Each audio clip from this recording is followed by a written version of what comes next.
All right, Shabbosai, good morning. Let us begin. Begin by thanking our sponsors. Thank Stephen Terry Zinn for dedicating all the Shiurim and Drashos this month in memory of their parents, Tzvi Hirsch ben Yosef HaKohen, Yentel Mindel Bas David Halevi, Bunim Tzvi ben Chaim, and Devorah Bas Yisrael Yoel. Thank our week of learning sponsors, Zevin Isabel Greiner, for dedicating this week's learning in memory of Isabel's father, David Levine, David ben Yitzchak Eli Halevi Zichrono Livracha. So we thank our sponsors for their dedication, their commitment, and with that, let us begin. So we are picking up in Meretz Hashem on, today's daf is Mem Zayin 47. We are picking up in Meretz Hashem on Mem Vav Amud Beis 46b, Amar Rav Mesharshia. If you see, it's 2, 4, 6, 8, 10, 12, 14, 15, 17 lines up from the bottom. So we'll say, remember again, just reorient ourselves for a moment. We'll say on Zoom, you hear me okay? Excellent.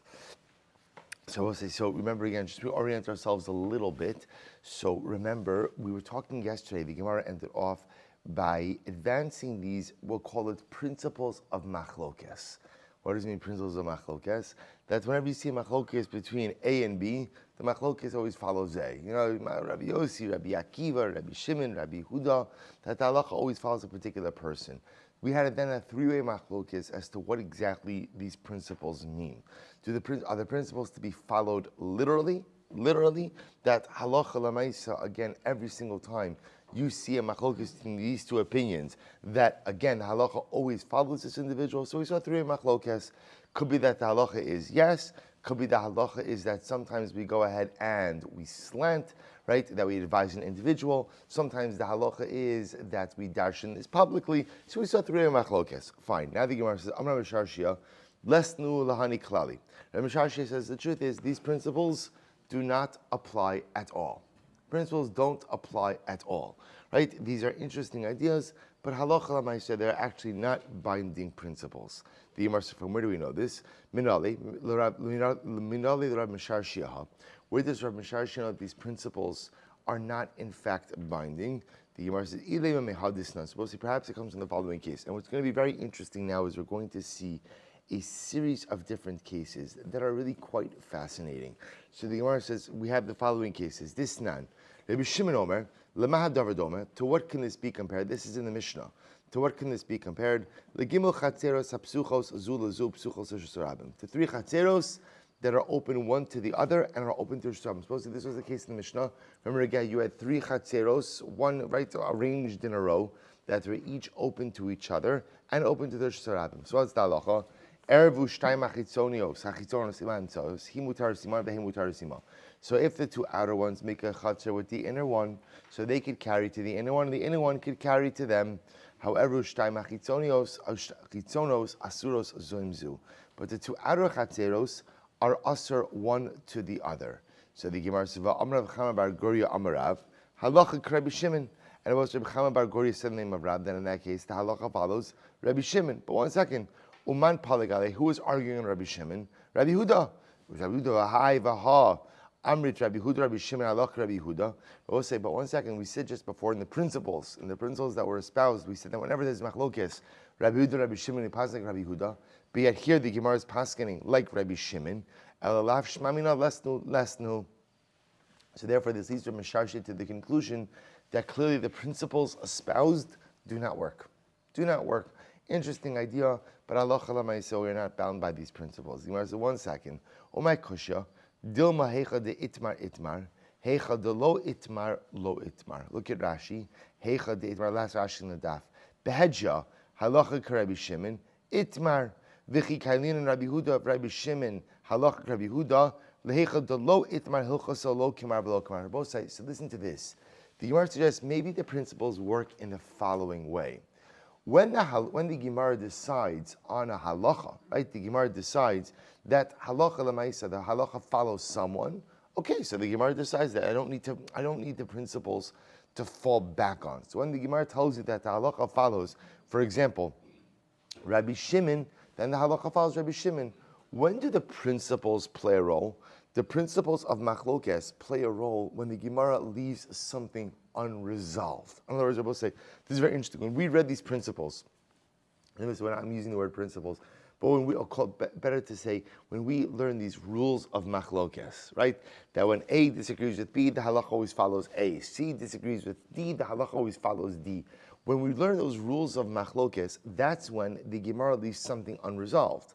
So when something is unresolved, here's how you resolve it. Use these principles or use these rules. But when the Gemara resolves something, then ultimately, again, I don't need to use the rules. And very often, the Gemara will resolve things not like the way the rules say. So again, that's what it means. Heicha de itmar itmar. When the Gemara decides the halacha, the Gemara decides the halacha. Heicha de lo itmar itmar. But halacha l'maisa, when the Gemara doesn't resolve the machlokes, that's when you can go ahead and utilize the principles. So the Gemara says, Ela meha. Supposed to remember again, we're going to spend a lot of today focusing on this one statement of Rav Misharshia. And Rav Misharshia holds that halacha l'maisa, the principles or the rules that we espouse, the rules of machlokes, do not apply. Do not apply. We're trying to figure out why Rav Misharshia holds that way. Elameha. So the Gemara says, this not very interesting. We're going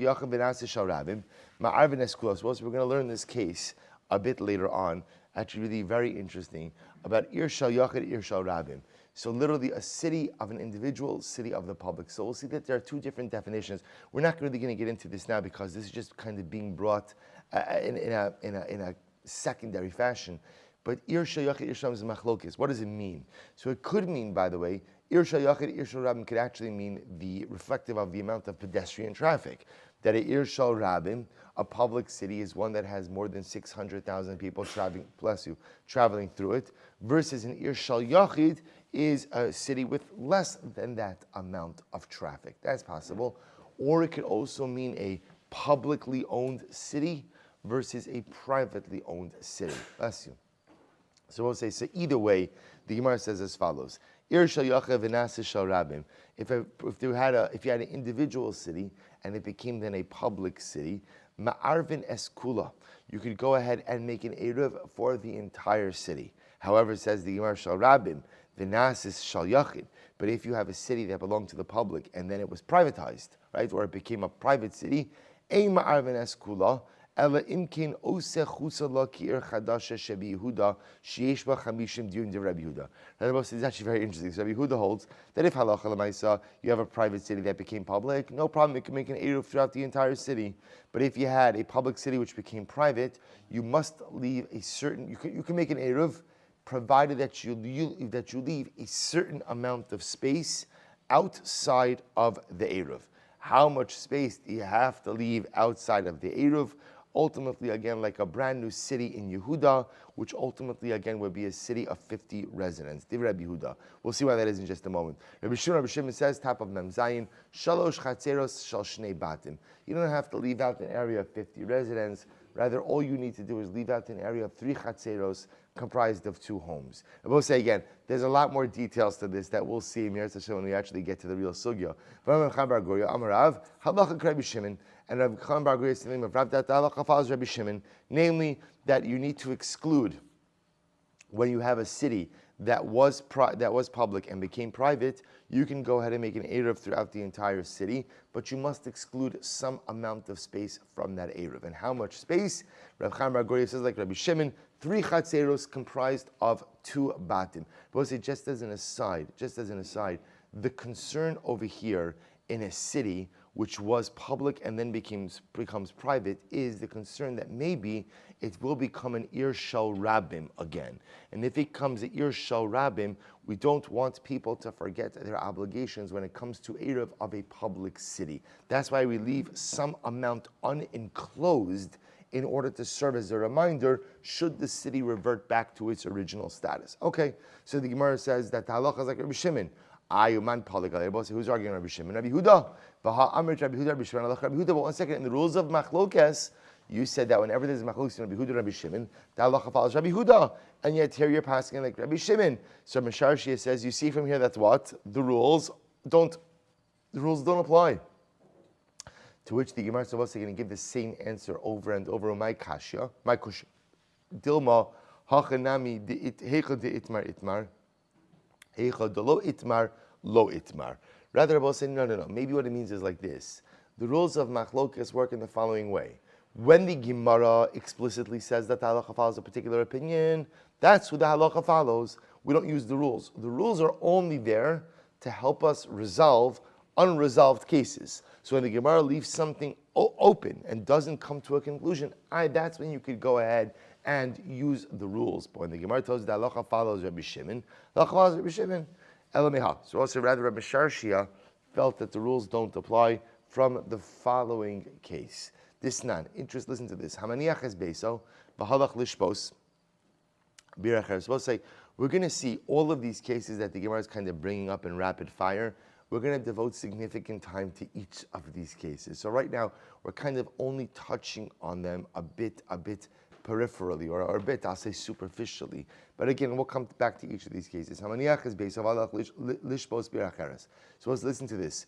A person leaves his home and he goes to spend Shabbos in another city, but he does so without participating in the Eruv Chatzeros. So let's remember again, for Eruv Chatzeros to work, really everyone has to participate. So now Reuven goes ahead and he lives in the Chatzer. He went away for Shabbos and he didn't participate in the Eruv. So what's the halacha? So Echa Nachri ve'Echa Yisrael, whether the person who left is a Jew or a non-Jew, Osar libnei Chatzeros Remeir. Remeir says that ultimately he prohibits the rest of the Chatzer, the rest of the Bnei HaChatzer, to go ahead and take objects from their homes to their Chatzer, or from their Chatzer to their homes. Ultimately, again, because since the individual who left for Shabbos has an ownership stake in the Chatzer, and he did not join in the Eruv, therefore he prohibits upon everyone else. So the Gemara says, Rabbi Huda Omer, Eino Oser. Rabbi Huda says, no, he doesn't aser. He doesn't aser. Now Rashi says, the reason he doesn't aser is because he's not in the city. So because he's not in the city, it's almost as if his ownership interest is null and void. Rabbi Yossi Omer, Nachri Oser, Yisrael Ina Oser. Rabbi Yossi says, a non-Jew, right, the failure of a non-Jew to participate in the Eruv, ultimately again will aser the rest of the residents, but Yisrael Ina Oser. But ultimately, again, a Jew will not go ahead and aser. Now, I will say, now, why is that? Rashi points out again something very interesting. You see, a Nachri, when he goes away for Shabbos, could always what? Come back on Shabbos. So because he could reassert his ownership interest on Shabbos, his failure to participate in the Eruv negates the Eruv. When a Jew goes away for Shabbos, so we'll say, what happens? He's gone. So because he's gone, there's almost like a hesach hadas. There's almost like a quasi removal of his ownership interest from the Chatzer, and therefore he doesn't aser upon anyone else. We'll say we're going to see, because these halachas actually are very pertinent. So we'll see this sugya as well. So the Gemara says, Rabbi Shimon Omer, Rabbi Shimon says, even if the Yisrael didn't leave the city, but he went to spend Shabbos by his daughter in the same city, Eino Oser, he still doesn't aser upon the rest of the residents of the Chatzer for his failure to participate in the Eruv. Why? Because what's interestingly enough, Rabbi Shimon says, listen, once you go away for Shabbos, you go away for Shabbos. Really, where you're going doesn't actually even matter all that much. But once you leave your house for Shabbos, you've left your house for Shabbos. And therefore, again, there's a hesach hadas. There's like a removal of das, so that therefore it's almost as if this person relinquishes their ownership interests within the home itself, and therefore does not negate the Eruv. So once again, well, who does halacha follow? The Gemara wants to suggest like Rabbi Shimon, right? Uman Palagalein, who's arguing Rabbi Shimon? Rabbi Huda.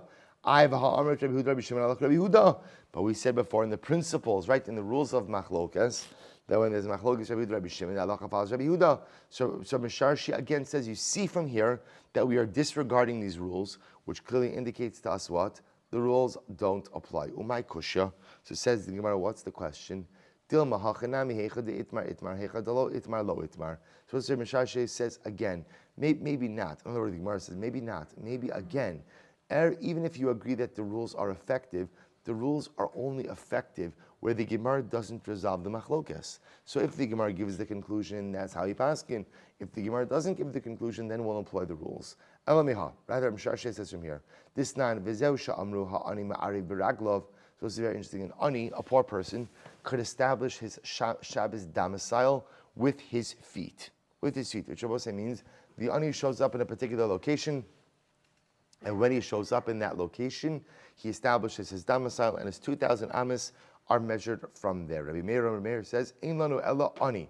Rabbi Meir says this only works by a pauper. Only by a pauper. Right? So the Gemara makes it sound like that other people would have to use, I will say, now let me explain. The chap of saying that ani could do it with his feet means he doesn't have to bring mazon shtei seudos.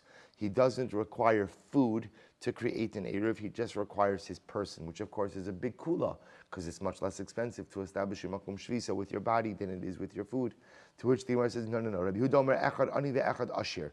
Rabbi Yehuda says, no. A pauper and a rich person, anyone who wants could establish their Shabbos domicile ultimately again with their person. Lo amru ma'arvin bepas ela lahakil al ha'ashish shelo yitzi v'yari b'raglav. The only reason I will say we said that you can make a makom shvisa, that you can go ahead and establish your domicile with bread is a kula. But we'll say, because again, remember, if I could establish my domicile with food, then what could I do? I could send it with someone else. Right, that which makes life much easier. Masha'inkin, if I have to establish my makom shvisa with my body, obviously only I can do that myself. And Rav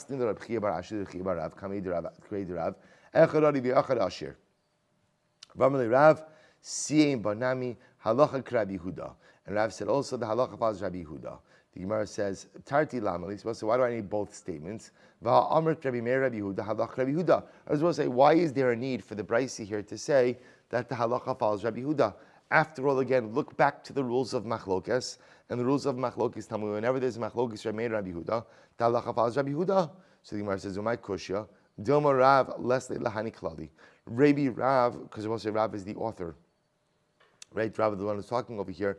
Maybe Rav doesn't hold of these particular rules of machlokes. Okay, Elamiha. Rather, Rabbi Mishar Shia felt that the rules of machlokes don't apply, based on the following Mishnah. This now was an interesting case. Hayavama, we're switching gears here. Hayavama lo tachlots v'lo tesyabim achu l'shlosh chadashim. We'll say a woman who is subject to yibum. Right? So remember again, a woman whose husband dies and he dies without any children. So she is now subject to yibum, marrying of her brother-in-law. So the Mishnah says that the Yavama should not do chalitza, nor should she do yibum until 3 months after her husband died. Well, again, what's the logic? The logic is we want to make sure that she's not pregnant from her marriage, right? Because if she's pregnant, then obviously yibum does not apply. So we give it 3 months in order to see if she's pregnant. V'chein shar hanashim lo yinasu v'lo yisarsu achulan shlosh chadashim echad besulos ve'echad beulos echad almanos ve'echad gerushos echad arusos ve'echad nesuos. So we'll say similarly again. The Gemara says the Tanakama, the Chum say, and the truth is the 3 month waiting period applies to everyone. It applies to everyone. Anytime a woman is coming off of a marriage, she must wait 3 months before she got remarried. And I will say not only that, even if a woman is divorced or widowed from Erusin, right, from Erusin, which is the initial stage of marriage before a husband and wife live together, it doesn't make a difference. Halacha l'maisa, once a woman is coming off of a marriage, be it because she's divorced or she's widowed, she must wait 3 months before getting remarried. And by the way, that's 3 months before Erusin. In other words, also, you might have thought, well, just let her do Erusin and she won't do Nisuin. Because remember, again, Erusin, a husband and a wife, even though they're technically married, they're not living together. The Gemara says, no, nothing happens. Erusin, Nisuin, Besula, Salmanos, doesn't make a difference until after 3 months. Rabbi Yehuda Omer, Nisuos is arsu, Va'arusos yenasu. Rabbi Yehuda says, no, it's not true. If a woman was widowed or divorced from Nisuin, so she can have Erusin within 3 months after her divorce or widowing, right? So in other words, we'll say, so again, Rabbi Yehuda says Erusin, so she can get the first stage of marriage, but can't live with her husband. Va'arusos, but if a woman was widowed or divorced from Erusin, then Yenasu. Then in fact, she's even permitted to get fully remarried, right? Because again, I will say, since she was widowed from Erusin, there's no chashash of pregnancy. Interesting enough, with one exception, chutz me arusa shevi Yehuda. We'll say, with the exception of if she was a woman who had Erusin if she's a member of the tribe of Yehuda, and she had Erusin in Yehuda, then I will say, ultimately, again, if she was widowed or divorced from Erusin, she cannot go ahead and get remarried before 3 months. Why? Mipnei shalibo gasba. Ultimately, again, because his heart is attached to her, which also is a metaphorical way of saying that in Yehuda, again, we'll see this in Meretz Hashem, in Ksuvas, it's quite an interesting sugma. We saw, we'll see it again. In Yehuda, they allowed for a chassan and kala to spend time alone together before Nisuin, during Erisin and before Nisuin. As a result, sometimes as a result of spending all of that time alone together, so ultimately, again, things happened. So therefore, again, in Yehuda, if a woman is divorced or widowed from Erisin, that case she must wait for 3 months. Rabbi Yossi Omer, Kol hanashim yisarsu chutz min almana. Rabbi Yossi says, no, it's not true. Within 3 months, all women are permitted to engage in Erisin, with the exception of a widow. And for a widow, something to do with pregnancy, rather what? Mipnei ha'evil. Because ultimately, again, because she's in mourning. She's in mourning, so it's not appropriate for a widow to go ahead and get remarried within 3 months, even just for Erisin. But Amrina and Rabbi Elazar, lo all the midrasha. So we'll say this, and now they said about this as follows. One day, Rabbi Eliezer didn't come to the base medrash. Ashkechel Rabbi Yassi, the Havakayim, he saw Rabbi Yassi was in base medrash that day. Amrle, my Amr Bei Midrasha, tell me what did they learn today in the base medrash? Amrle Hachi Amr Rabbi Yochanan. So Rabbi Yassi said, here's Rabbi Yochanan, said Halacha Rabbi Yossi.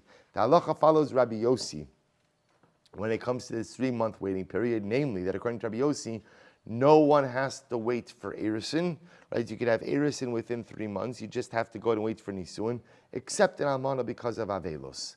The Gemara says, Mechlal di yichida poligale. So we'll say that sounds like ultimately, again, that there's only one other individual argues in Rabbi Yossi. In that is true. V'hatanya, Hari Shahisar Dufa Lelech Lebeis Aviha, O Shahisar Lakas in Baila, O Shahaya Baila Zakin O Chola, O Shaisi Chola Akara, Zakina Kitana Vailanis, O She'inru Yelelate. Let's listen to this. What happens if before the death or divorce, she, the wife, was living in her father's home?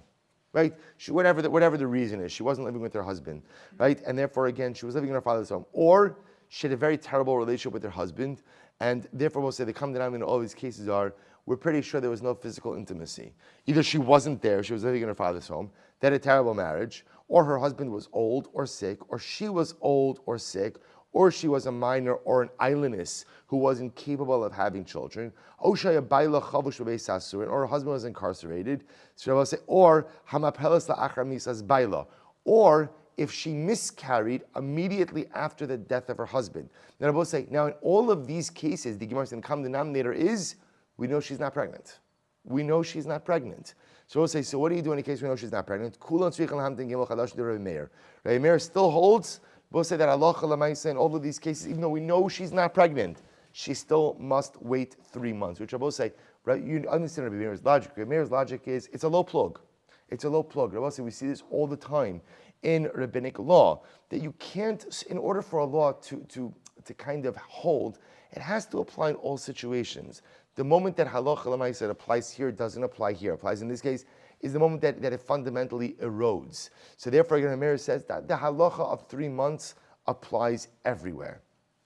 Rabbi Yossi matir li'aretz v'linasim miyad. So Rabbi Yossi says that the halacha is no. Any woman is permitted to have erisin immediately. The Gemara said Lamali. V'amrit Rabbi Meir Rabbi Yossi halacha Rabbi Yossi. But I will say again, the rules of machlokes tell me that when there's machlokes Rabbi Meir Rabbi Yossi, the halacha always follows Rabbi Yossi. To which the Gemara says, "Umay kushya dilma la'afuki mid Rav Nachman." Maybe he's coming to exclude the position of Rav Nachman. The Gemara says, "The Amar Shmuel, the Amar halacha Rabbi Meir big zerosef." Because we'll say there is another statement here of Rav Nachman holds that whenever Rabbi Meir goes ahead and makes a gzera, the halacha always follows Rabbi Meir. And therefore, halacha l'maisa, I'm at the halacha follows Rabbi Meir. Therefore, the Gemara needs to make the statement that the halacha follows Rabbi Yossi. Okay, we'll say in general, the way we paskin in that case is that halacha l'maisa, the 3-month waiting period is a low plug. That pretty much applies across the board. That's whenever a woman, so you could have a situation of a woman who is widowed at a very old age, where it's pretty clear that halacha l'maisa, she is not pregnant. She's not pregnant. Nevertheless, halacha l'maisa, we tell her that she has to wait 3 months before getting remarried. Okay, elamiha. But just understand, we have a very simple mission over here. Reb Mishar Shia is saying that halacha l'maisa, the principles of machlokes do not apply. The rules of machlokes don't apply. We're just trying to figure out why he says that. Elameha. Tisanya holchem liyirid shel nachrim velochem mehen behema v'avadim shvachos batim salis kromim. But it's an interesting case. You can go to the fair. Yirid is a fair market. Market. Okay, good. You go to the market of nachrim, and you could purchase from them animals and servants and maidservants and homes and fields and vineyards. The kosef uma'ala ba'arko shalahem. I will say furthermore, you could execute the documents of sale in their courts. In their courts.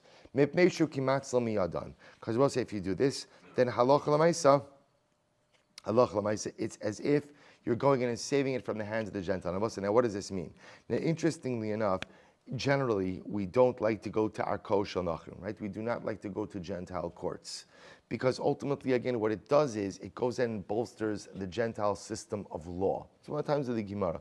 So as opposed to halacha. But we'll say, but in this kind of situation where if you don't go to Arkos, so the Nachri could go ahead and undermine the sale, so you go to Arkos.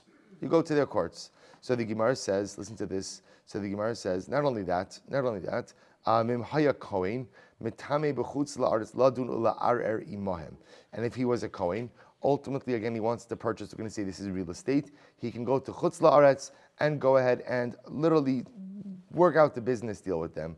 Now remember, when a Kohen goes to Chutz La'aretz, what happens? He becomes Tameh.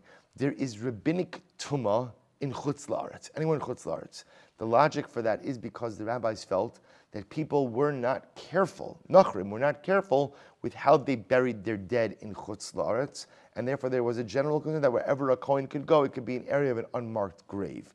So therefore, we'll say, but a Kohen is permitted to go to Chutz La'aretz in order to go ahead and settle a real estate deal. Not only that, the Gemara says, and a Kohen could even go into a cemetery in order to go ahead and solidify a real estate deal. And I will say, just so you understand the backdrop of this. The backdrop of this is, especially when it comes to real estate, is that we're talking about land in Eretz Yisrael. Land in Eretz Yisrael. And the idea being that you could do what you have to do in order to go ahead and buy up Eretz Yisrael real estate, that it should be in the hands of Jews. So therefore, even if halacha l'maisa, the kohen has to go to Chutz La'aretz, it's tumah, and the Gemara even has to go into the cemetery, right? The Nachri says, "Listen, meet me by the grave of my father to go ahead and steal the deal." So sometimes the kohen could do that. So which the Gemara says, "What? What do you tell? How could a kohen go into a cemetery to solidify a real estate deal that's tumah d'oraisa? Ela bebeis hapras d'Rabbanan." Rather, we'll say what it means is a beis hapras. Remember, we've had beis hapras. Beis hapras is a field where you know there was a grave, but the field was plowed over, and now it's not clear where exactly the grave is. So a kohen could go into that field. There's a rabbinic prohibition to go into that field. Remember, how does a kohen go into a beis hapras? You blow on the dirt in front of you to uncover any potential bone fragments. So a kohen can't go into an actual cemetery. It's a d'oraisa, but he can go into the beis hapras. The Gemara says, "Umitame lisa isha velil motora." Both say furthermore, this is actually quite incredible. A person could go to Chutz La'aretz and therefore again be subject to rabbinic tumah in order to get married and in order to learn Torah. So if you find the perspective shidduch in Chutz La'aretz, you can go. You find the yeshiva in Chutz La'aretz, you can go. The Gemara says, "Am Rabbi Yehuda imasai bizman shemotei limot." So Rabbi Yehuda says, no. When can you go to yeshiva in Chutz La'aretz? That's only when? If you can't find the yeshiva in Eretz Yisrael. But if there's yeshiva in Eretz Yisrael, you can't leave Eretz Yisrael to go and learn Torah. Also listen to this. Rabbi Yossi Omer, Af bizman shemotzi limo nami yitma. It's not true. Even if halacha l'maisa there's a yeshiva in Eretz Yisrael, if there's a better yeshiva for you in Chutz La'aretz, you are permitted to go. Lefi amad beis, lefi she'ein min hakol zocha adam limor. This is so beautiful. A Rebbe-Talmud relationship is a shidduch. And the same way that a man can't marry just any woman, so to halacha l'maisa, a Rebbe, a Talmud. Every person needs a Rebbe that is suitable for that. We'll say, look at Rashi just a moment. Rashi says, "Shalom min hakol adam zocha lelmod." First Rashi on days, "Ein adam zocha lelmod mikom lamdav." We'll say a person doesn't always click with every single Rebbe. Yesh Rav shemishnaso sedura befiv V'shon Talmidav Derech Kitzara. They will say some Talmidim need a Rebbe who explains things in a very, protracted way. Some people need a Rebbe who's very succinct. So it's actually really quite beautiful. The Rebbe-Talmud relationship, it's a shidduch. It's a shidduch. So it has to click. It has to work. So it's interesting machlokes over here. Rabbi Huda says, if there's a yeshiva in Eretz Yisrael, you think there's a better yeshiva for you in Chutz La'aretz, doesn't matter, stay in Eretz Yisrael. As long as there's a place for you to learn, make it work. Make it work. Rabbi Yossi says, no, if the person you feel could be your Rebbe is in Chutz La'aretz, then you're permitted to go to Chutz La'aretz. Let's say it's also an incredible machlokes in life, in terms of when do you go out and you say, you know what, these are my circumstances, I must adapt to what they are, I must adapt, or when do you say, I must go out to change my circumstances? It's a fundamental challenge that many of us encounter every single day. When do you adapt versus when do you go ahead and actively try to change? When do you stay in Eretz Yisrael because it's Eretz Yisrael? Or when do you go out into Chutz La'aretz because ultimately, again, you feel that there's a better setup for me there? Fascinating idea. So the Gemara says, Va'as Rabbi Yossi, Va'am Rabbi Yossi, Mais Rabbi Yosef HaKohen, Shalach Eitza Rabo Litzidon Lilmo Torah. And Rabbi Yossi said there was a story of Yosef HaKohen who went to his Rebbe to learn Torah in Sidon. Va'am Rabbi Yochanan Halachak Rabbi Yossi. And Rabbi Yossi was saying, this is a story, right? That Yosef HaKohen went to Chutz La'aretz to learn Torah with his Rebbe. I will say Tzidon, interestingly enough, used to be part of Eretz Yisrael. David HaMelech conquered, part of his conquering was up to Tzidon, but then subsequently it was taken back. In any event, you see from here, Rabbi Yossi quotes a story where a Kohen Mamish left Eretz Yisrael to go learn Torah by his Rebbe. Rabbi Yochanan, halachik Rabbi Yossi. Rabbi Yochanan says, halach v'az Rabbi Yossi. I don't understand, why do we need a declarative statement that halach v'az Rabbi Yossi? After all, Amrit, Rabbi Huda, Rabbi Yossi, halachik Rabbi Yossi. After all, again, I will say, in our rules of machlokes, we learned that what? When there's a machlokes, Rabbi Huda, Rabbi Yossi, the halach v'az Rabbi Yossi. To which the Gemara says, Rabbi, Rabbi says, I need it, because I would have thought, when do the rules of machlokes apply? When it's machlokes and Mishnah. Aval bebraisa imalo. But in a braisa, in a braisa, sometimes the names could get a little bit mixed up. So I would have thought that the rules of machlokes don't apply in a braisa. Kamash malon. Kamash malon they do. Elahachi kamar. Rather, what Mishar Shem meant to say, Hani klali lav divrei hakol minhu. To harav Leslie Hani klali. Sefer Rabbi say the Gemara at the end of the day says, really what Rav Mishar Shem meant to say was as follows. We have these rules of machlokes. So first of all, I'll say, number one, the rules of machlokes at most only apply where the Gemara doesn't reach a conclusion. Right? Where the Gemara reaches the conclusion, and that conclusion need not conform to the rules of machlokes. The rules of machlokes only help us when the Gemara does not reach a particular conclusion. But even then, it's important to understand, not everyone, particularly Rav, not everyone holds of these rules of machlokes. Good, fascinating. So it says the Gemara, Amar Rabbi Yehuda Amar Shmuel, Cheftzei Nachri in Kolin Shvisa. We'll say interesting halacha. So Rabbi Yehuda says in the name of Shmuel, the property of a Nachri does not acquire makom shvisa. In other words, we'll say, this is very important. So let's say, remember again, my utensils have my tchum. This is incredibly important. Whatever I own has my tchum. So if you borrow an object from me on Shabbos, so just because you're borrowing it, the object is still confined by my tchum. So we'll say the Gemara now says that the property, the objects of a nachri do not have a tchum.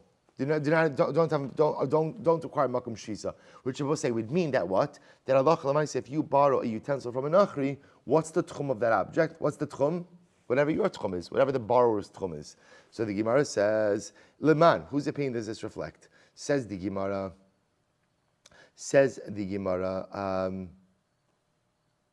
yeah.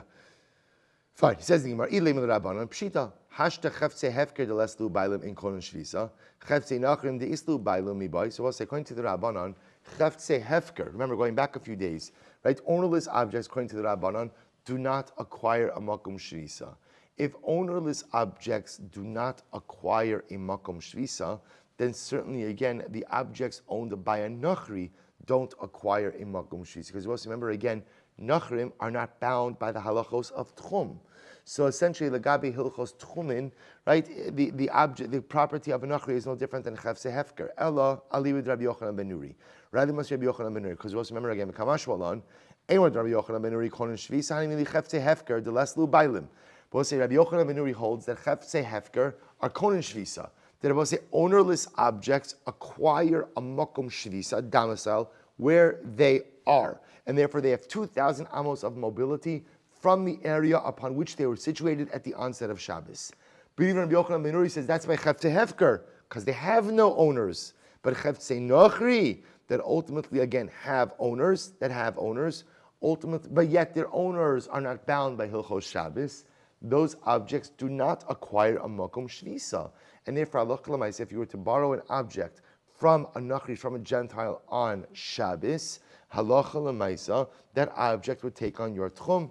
To which the Gemara says, "Lo, I'm sorry, but this nachri, no, meisvei, Rav Shimon Elazar Omer, hashoa kli min anachri b'yam tiv." So here we go. Person borrows an object, borrows a kli from a nachri on Yom Tiv. V'chin hamash ilo lenachri kli me'erev Yom Tiv. Or I lent my Gentile neighbor an object on erev Yom Tiv, v'chziro lo b'Yom Tiv, and he returned it back to me on Yom Tiv. So we'll say, so again, one of two cases. Either I borrow something from a nachri on Yom Tiv, or I lent him something on erev Yom Tiv, and he gave it back to me on Yom Tiv. V'kelim va'otzros sheshavsu b'soch atchum, or I will say, for that matter, again, utensils. Otzros are storage items that ultimately, again, establish their domicile in the tchum. Yesh lam apayim amal l'chol ruach. Ultimately, again, they have 2,000 amas in every direction. The nachri shehevi pira. So we'll say, so look at Rashi for just a moment. Yesh lam apayim amal l'chol ruach va'afilu hin shel hefker ukli shekana shvisa etz la'nachri ve'achzir le'baylim ve'ervu baylav le'mizrach o le'mayrav ein yochel lotziyim me'apayim. So we'll say, so remember again, what it sounds like over here is that these objects have acquired a makom shvisa. So the Gemara says, similarly, v'nachri shehevi peros michutz l'tchum, and if a nachri brought peros, brought produce from outside of the tchum, harei zeh lo yazizim mim koman. Ultimately, I'm going to say if they were brought out of the tchum, if they were brought from outside of the tchum into the tchum on Yom Tiv, you may not move them from their place. Which means again, about like any object brought from outside of the tchum, you have dalad amas. So we'll say, so remember again, this price pretty clearly indicates that the objects belonging to a nachri and a nachri's possession at the onset of Shabbos or Yom Tov do acquire a makom shvisa, do acquire a domicile, and therefore are limited in their mobility to 2,000 amos from the spot in which they started Shabbos, or which they were situated at the onset of Shabbos. So whose opinion is this? So if you hold that the property of a nachri, the kilm of a nachri, acquire a domicile, acquire a makom shvisa, then Hamani Rabbi Yochanan ben Nuri. Then Abba say this could reflect Rabbi Yochanan ben Nuri's position. But if you hold, Rabbi say that Rabbi Yochanan ben Nuri holds that objects owned by a Gentile do not acquire a makom shvisa, and therefore they take on the tchum of whoever uses them on Shabbos or Yom Tiv, Hamani, then whose opinion does this price reflect? Lo Rabbi Yochanan ben Nuri, v'lo Rabbanan. The Olam Kasar Rabbi Yochanan ben Nuri, Cheftzei Nachri Konin Shvisa. Wow. So we'll say, really? Rabbi Yochanan ben Nuri says that essentially Cheftzei Nachri are the same thing as Cheftzei Hefker, the ownerless objects. And just like ownerless objects acquire a makom shvisa, acquire a tchum, so too the kelim of a nachri also acquire their own tchum. Ushmuel d'amar k'Rabbanan, and Shmuel holds like the Rabbanan, namely that cheftzei nachri do not acquire a makom shvisa. Ayud ka'amrit l'Rabbanan pshita, but I will say according to what you said, it's pashut according to the Rabbanan. Ma'ud tema. According to the Rabbanan, if cheftzei hefker are not konin shvisa, all the more so cheftzei nachri are not konin shvisa, which also makes sense, right? Because again, nachrim are not bound by the laws of tchum at all, of course. So therefore, again, according to Rabbanan, who hold that cheftzei hefker are not konin shvisa, of course cheftzei nachri are not konin shvisa. So what's the chiddush? To which I'll tell you, ma'od tema gezera bailin de nachri atu bailin di Yisrael. But I'll say this is actually very interesting. I would have thought as follows. Maybe we do say cheftzei nachri konin shvisa. Why I say, in order not to confuse a case of utensils owned by Jews with utensils owned by non-Jews. So I'll say, I might have thought that. Kamash Malano. Kamash Malano will say that we're confident that people know the distinction between Chavtzei Nachri and ultimately again Chavtzei Yisrael. So we'll just do 2 more lines and we'll stop. Rabbi Chia bar Avin Amar Rabbi Yochanan Chavtzei Nachrin Konin Shvisa. So also Rabbi Chia bar Avin comes along and Rabbi Yochanan says, no, it's not true. The property of Nachrim ultimately again, the utensil of Nachri does acquire Makom Shvisa, which we'll say again means that ultimately wherever the utensil is at the onset of Shabbos, that is its domicile, and it has 2,000 amos of range of mobility from the place where it started on Erev Shabbos. The Gemara says, why? Gezera bailim denachri atu bailim diyishal. So Rabbi says, Rabbi Chia Avin comes along and he says, no. In fact, the way we paskin is that Chavtzei Nachrim are konin shvisa. Why? How could that be? How could that be? A nachri is not subject to the laws of Shabbos. Why is the property of a nachri any different than Chavtzei Hefker? To which Rabbi Chia Avin says, no, because here's the concern. The concern is that you may come to confuse the property of a nachri with the property of a Yisrael. And if we don't impose a tchum on the property of a nachri, you may come to go ahead and forget about the obligation of creating a tchum for the property of a Yisrael. Good, Rabbi say. So that's the machlokes. We're ending off with that machlokes. And Mir will see the resolution of that machlokes. Mir Hashem b'shah tov u'mitzlachos tomorrow. Say just a special mazel tov to Yitzin Shir Oppenheim on the birth of a baby boy. Mazel tov, b'shah tov u'mitzlachos, a bris on Yom Kippur. Mir Hashem yishav bizocha lachnisa b'viso sha'av avinu bizmano. Mazel tov. And a special welcome back to Rabbi Nachum Schoenfeld. Baruch Hashem was with us, not a welcome back, with us the whole time. Welcome here, but again, welcome back to the in-person shir. Yeshikayach.